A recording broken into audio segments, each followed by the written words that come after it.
Bonjour à tous, bienvenue dans Parole d'affranchi, le podcast dans lequel je partage mes idées et mon expérience pour aider toutes celles et ceux qui ont envie de s'affranchir de ce mode de vie qui nous est imposé. Le concept du podcast, il est simple. Le but ici, c'est de répondre à vos questions. Vous avez 3 façons de me poser des questions, soit en commentaire, soit vous pouvez m'écrire par mail à quentinauthie@hotmail.com et vous pouvez aussi me laisser un message vocal.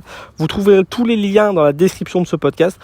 Dans les semaines qui viennent, je prendrai en priorité les questions qui m'ont été posées en message vocal parce que je trouve ça plus sympathique pour la réalisation des podcasts. Donc aujourd'hui, je ne vais pas répondre à une question. Aujourd'hui, ça va être un petit coup de gueule. Je vais répondre à une critique.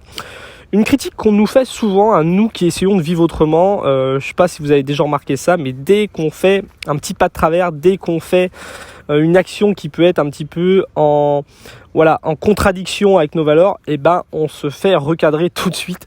Et aujourd'hui, je vais répondre à un commentaire qui m'a été laissé récemment. J'ai fait une vidéo pour expliquer comment je faisais pour gagner ma vie en tant que digital nomade. J'ai expliqué ma stratégie, j'ai parlé de mes revenus, j'ai parlé aussi de mon matériel.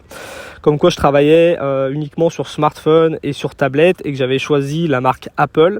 Et quelqu'un qui m'a dit que c'était ridicule de donner des leçons pour sortir du système quand on achète Apple. Et moi je voudrais expliquer ici à quel point penser comme ça, c'est se tromper de combat. Pour commencer, je voudrais revenir un petit peu à la base même du travail que je fais, à la base du combat que je mène. Le système, comment s'affranchir du système, c'est déjà important en fait de savoir comment fonctionne le système. Et j'ai déjà fait une vidéo là-dessus pour expliquer un petit peu ma vision des choses. Et c'est pas une vision qui est personnelle, c'est une vision qui est très pragmatique.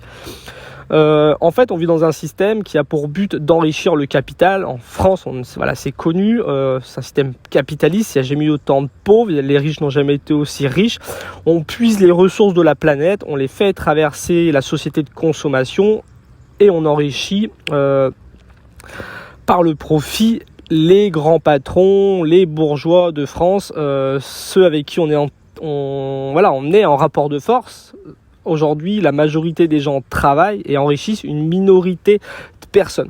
Donc ça, c'est le système. Le système, il y a plein de répercussions négatives. Ça peut être écologique, ça peut être social, ça peut être moral. Et il a surtout une répercussion dans nos vies à nous en tant que travailleurs, en tant que consommateurs. C'est que on va devoir passer notre vie à travailler et à consommer. Et ça, c'est mon combat. Mon combat à moi, c'est d'essayer de trouver des solutions pour arrêter de passer sa vie à consommer, à travailler, pour pouvoir mieux vivre et surtout avoir plus de temps de vraie vie. Parce qu'en fait, tu ne peux pas être écologique, tu ne peux pas avoir un impact écologique, un impact sur la qualité de vie des autres, quelque chose de plus social, quelque chose même de plus moral, si tout le monde passe sa vie à consommer et à travailler. Aujourd'hui, on est dans une société où il y a énormément de greenwashing, d'éthique washing, où tout le monde essaye de faire croire que sa marque est écologique, sa marque est éthique et tout. Sauf que si tu regardes un petit peu les chiffres, si tu regardes les courbes, tout explose. La consommation explose, la pollution explose. Il y a de moins en moins de ressources sur la planète. Le jour où par an on a atteint les ressources de la planète, il est de plus en plus tôt. Il n'y a jamais eu autant de solutions écologiques, éthiques. Le monde n'a jamais été aussi créatif et pourtant, ça ne fonctionne pas parce qu'on vit dans ce système où on passe notre vie à travailler, à consommer. Moi, c'est pas ça mon combat. Moi, mon combat, comme je l'ai dit, c'est déjà d'expérimenter moi comment je peux faire pour moins consommer et comment moins travailler. Et mon combat, c'est d'aider toutes celles et ceux qui ont envie de faire la même chose. C'est pour ça que j'explique comment simplifier sa vie, comment moins dépendre de l'argent, comment investir dans son autonomie et comment désobéir. Et pour moi, en plus, c'est la meilleure façon d'être écologique. Parce que l'écologie, c'est pas acheter quelque chose d'éthique, acheter quelque chose d'écologique. C'est pas comme ça qu'on change le monde. La meilleure façon d'être écologique, c'est de pas acheter du tout, c'est de moins consommer, c'est d'être plus autonome, c'est comme ça. Et moi en fait ça me fait rire toutes ces personnes qui vont donner une leçon comme quoi tu devrais boycotter une marque. Et à tous ces donneurs de leçons, j'aimerais moi aussi donner une leçon. Moi, je suis travailleur, je travaille sur Internet, je gagne un peu d'argent grâce à ma chaîne YouTube. Et j'ai d'autres activités, j'ai celle aussi de saisonnier agricole. De temps en temps, je fais des saisons agricoles. Je fais des saisons agricoles depuis très très longtemps, depuis que je suis gamin en fin de compte. Et voilà, en saison agricole, je travaillais dans les vignes, j'ai travaillé dans les vergers, les pommes, les pêches, les poires, les framboises. J'ai fait beaucoup de choses. Et c'est hallucinant de voir en fait à quel point les conditions de travail dans les saisons agricoles sont horribles. C'est un travail qui est très très très dur. C'est du travail qui paye très très peu cher et c'est du travail dans lequel les droits du travailleur sont rarement respectés. Il n'y a pas les pauses, les heures supplémentaires sont pas payées. Il y a des gens qui viennent, il y a beaucoup de travailleurs étrangers qui viennent, qui sont payés moins que le salaire minimum en France. Il y a beaucoup de racisme, il y a beaucoup de sexisme. C'est un travail très très compliqué. Et moi, ça me fait rire toutes ces personnes qui vont t'expliquer qu'il faut pas aller acheter chez Amazon par exemple parce que c'est pas écologique, parce que c'est pas éthique. Mais tu sais, ces personnes-là, en fait, ce que je voulais leur répondre, c'est que quand toi, tu crois être plus malin que les autres en allant acheter tes légumes du coin sur le marché en pensant que c'est éthique, c'est local, c'est bien, et bah tu te trompes parce que les conditions de travail sont des fois pires que celles d'Amazon. Alors je suis pas ici pour défendre les grands groupes, je suis pas ici pour faire ça, pas du tout. Ce que je veux dire, c'est que il faut arrêter de se voiler la face. On ne consomme pas écologique et éthique en boycottant une marque et en allant chez une autre. Le travail en lui-même, la consommation en lui-même n'est pas éthique, n'est pas écologique. Et moi, je préfère passer ma vie à trouver des solutions pour moins travailler et pour moins consommer. C'est ça mon travail. Après, quand j'ai besoin de consommer, bah oui, forcément, je fais énormément d'efforts. J'achète beaucoup de choses, des marques qui me semblent un peu éthiques, des marques qui me semblent meilleures que les autres.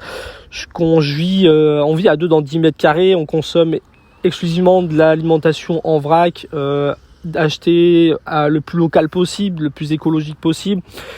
Tous nos produits cosmétiques, c'est du naturel, c'est du solide, acheté aussi en vrac. Voilà, on fait énormément d'efforts.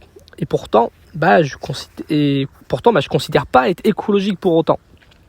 Je voulais remettre ça au clair parce que c'est quelque chose qui revient souvent. Et si toi aussi, aujourd'hui, tu essayes de t'affranchir de ce système-là, n'écoute pas toutes celles et ceux qui te mettent en évidence tes incohérences, parce que des incohérences, il y en aura toujours. Il n'y a rien qui est parfait, il n'y a pas de solution miracle. Moi, je trouve qu'il y a deux sortes de personnes. En fait, il y a les personnes qui cherchent des solutions aux problèmes. Si tu écoutes ce podcast, si tu suis ma chaîne, si au quotidien, tu essayes de trouver des solutions pour régler tes problèmes, tu fais partie de ces personnes-là.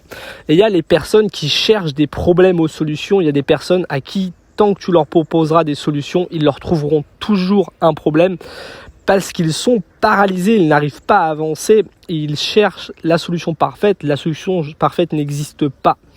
Donc voilà, c'est ce que je voulais te partager dans ce podcast. Tu sais ma vision des choses.